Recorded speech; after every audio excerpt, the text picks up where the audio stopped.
I'm stitching this in here in the beginning of the video because I misspoke. So we're going to talk about technical service bulletins today, warranty extension coverage, and recalls. They're different things. They're completely different things. A recall is never going to go away. A warranty extension is something that was a known issue to the manufacturer, so they extend coverage, but there is still an end date on that.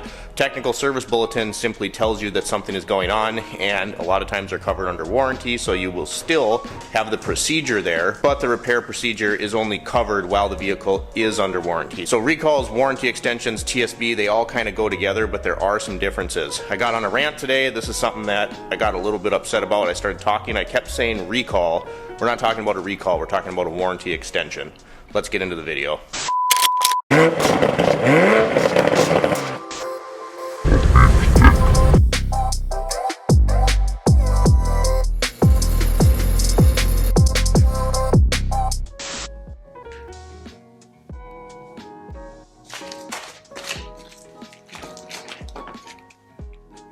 We're going to talk about some recall stuff. Alright guys, today just wanted to have a little conversation about some things that I've seen in the shop recently. I got my phone with me. I'm going to put an image up on screen of a technical service bulletin when we get into this in a minute. As you can guess by the title and thumbnail of this video, we're going to be talking about recalls and can you kind of get mistreated or mishandled when you go into the dealership for a recall? The answer, unfortunately, is yes. So we've had two cars in the shop this last month. One was a Toyota, one was a Honda. We're not going to discuss details, customers' names, dealership in question, anything like that. And we're going to stick a little bit more with the Honda because that's the one that I had a little bit more involvement in. So to discuss this properly, the first thing we have to talk about is you go to a Toyota dealership, you go to a Honda dealership.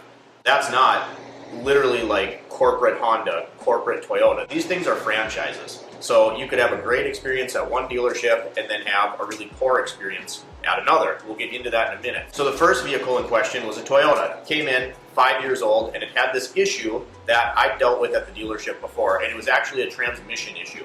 There was a service campaign, technical service bulletin for this issue on this vehicle, and there's a big lawsuit going on with Toyota right now for this issue on these vehicles with the 8-speed transmission.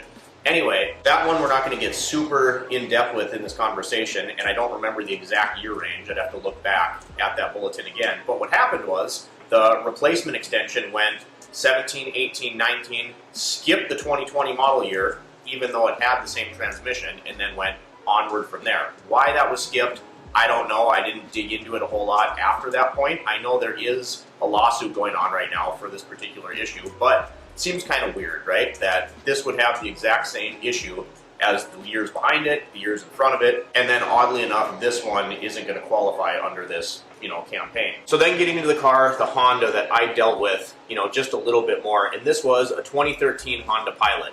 Came in, running rough, check engine light on, misfire. So I look at the plugs, I look at the coil. The number 3 spark plug was particularly sooted up, so I swapped that one with the cylinder next to it, and then no change. Still had this massive miss on cylinder number 3. So I ran a compression test, and across the board, all the cylinders were like 165, 170. Get to that number 3 cylinder, it had 28 PSI of compression. So it's like, okay, something's going on here. Now the only reason that this crossed my mind is my sister has a 2012 Pilot, and I remembered in the back of my brain that Honda had an issue with piston rings on some of these Pilots, the 3.5 J series engine. So my sister's didn't qualify because 2012 apparently wasn't covered, so she paid for hers out of pocket. But I just happened to think about this, so I went on the computer and I found a service bulletin, and in there I found this warranty extension. Let's take a look. Can't read with you right there. So what we just saw on screen there affects years 2013 to 2015 Honda Pilots, all trim levels. Use the VIN number to check eligibility.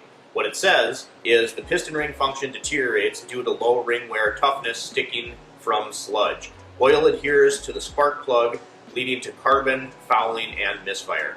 The DTC is set P0301, cylinder number 1, P0302, number 2 cylinder, P0303, number 3 cylinder, and P0304, 4-cylinder misfire detected. This will cause the check engine light to come on. American Honda is extending the warranty coverage for this condition to January 31st, 2026. Any repair orders issued after that date are no longer valid. Okay, so that's exactly what the vehicle came in for. Cylinder 3 misfire, and this is exactly per this what happened. So I called the local Honda dealership, talked to an advisor, and I do a VIN lookup, because that's what you have to do. You have to take the VIN and search in Honda's website to see if it qualifies. Sure, it does, right? So great, I tell the customer, but I also told the customer, be prepared to be consistent.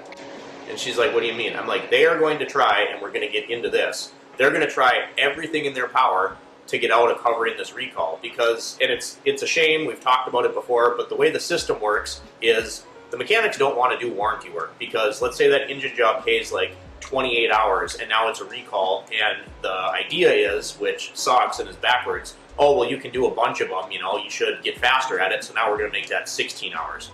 They're going to do everything in their power to get out of this, but the advisor physically told me that this vehicle is covered per the VIN, come in, get the re-ring. That's great, right? So the next day I talked to the customer, and she says, yeah, they said it didn't qualify. And I'm like, all right, here we go, what's the issue? Because once I called in, saw it was covered, I didn't waste any more of my time, her time. I was like, come get it, low compression, cylinder 3, and she takes it in, and they said it has a burnt valve, right? Okay, herein lies the problem. They sent her a quote, a physical text, email, whatever it was. I saw it with my own eyes. They sent her a quote for almost $5,000 to take it apart and do a valve job on this thing. No.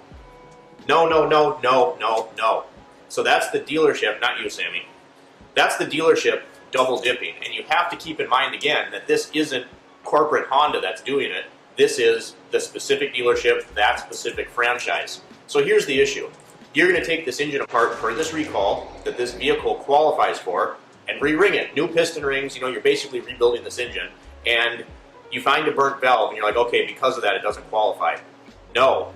Honda says that this vehicle, per the VIN, is within the specifications to hit this recall. It's got the codes present that it needs, and now the dealership is trying to double dip because somebody doesn't want to do the recall.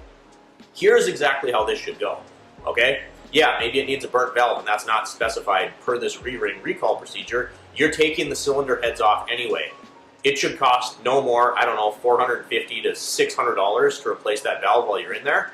So I talked to the customer and I was like, this is nonsense. You know, what you need to do is call corporate Honda, because what should happen is you get your re-ring done per the recall extension, and then if you have to pay the difference to do the valve while that is apart, then so be it. But you basically got your entire engine fixed, plus replace this valve for, you know, $400 to $600. There's overlap there. That cylinder head already has to come off of the vehicle. There is absolutely no reason that this dealership is trying to screw you like this, and that's exactly what they're doing. I don't care if you disagree with me. You're getting screwed here.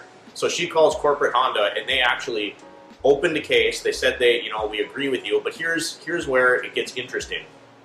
Dealerships absolutely do not want bad marks for their franchise, right? Because they're not Honda. They are, but they're not. They work for Honda. And if you have a crappy dealership, Honda's going to crack down on that.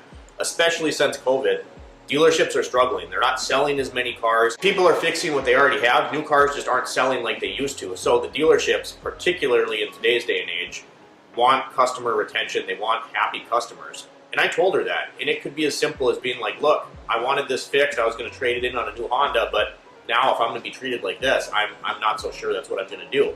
You know, you kind of got to be, you have to be proactive and you have to be careful with your wording here. But it's absolutely ridiculous that because of the pay structure, and I do not blame the tech. I don't blame the tech for not wanting to do it. But the fact that the dealership is trying to skirt the recall and get this giant customer pay job out of there when there's definitely an obvious overlap here. People don't understand that you can do this, and you have to. Again, it's going to take a little bit of work on your end. You're going to have to be kind of a thorn in their side. You're going to have to be persistent, and you're going to have to advocate for yourself. But I think, you know, in most people's minds, when you go to the dealership, you're dealing with Honda, and that is the end-all, be-all. And as you can see here, you know, just through this story, it's not. It's no different than you could have a really nice Subway experience and a really bad Subway experience, depending on, you know, which restaurant you went to. It is Subway, but they're independently owned. They are not, you know, corporate isn't involved in this whole thing. And these companies, these corporations are so massive that there's a lot of hoops to jump through, and corporate Honda is never going to know that this is going on at this dealership, you know, because the thing is so big. I mean, the scope is kind of hard to, I guess, visualize with your brain, but this whole situation is just super unfortunate. But a lot of times, you know, these dealerships are banking on the fact that people are going to be like, well, this is exactly what Honda said, so I guess it is what it is. But that's not the case here. Again, there is overlap going on. There's some shady business practices going on here. And again, it's so big that people are going to be none the wiser. They don't know that you have the ability to go and talk to corporate Honda themselves. Because then what can happen here is corporate can go ahead and kind of almost strong arm the dealership and be like, no, this vehicle qualifies, you need to do this. Customer's going to pay the difference, that's one thing, but you can't charge them $5,000 for this valve job when their vehicle physically qualifies for a recall that would overlap into this other job. It's completely nonsense. So, but the question was, you know, and here's a great example, can you get mistreated, mishandled, strong-armed, done wrong by a dealership when we're talking about service extensions and recalls? Absolutely. So that's what I had for you guys today. In my mind, this is absolutely wrong, absolutely should not happen, but I think it's something that needs to be talked about more than it is, because people are absolutely being taken advantage of, and you have to advocate for yourself in these types of situations. This vehicle might get fixed, and she might get essentially her re-ring and this valve fixed for like $600, right? But if she was none the wiser, she might have junked the car, or she might have, you know, paid the $5,000 to get this done, when in reality, the recall should cover the majority of this work. If you guys enjoyed today's video, drop me a comment down below, like and subscribe if you've not already, and as always, thanks for watching. We'll catch you next time.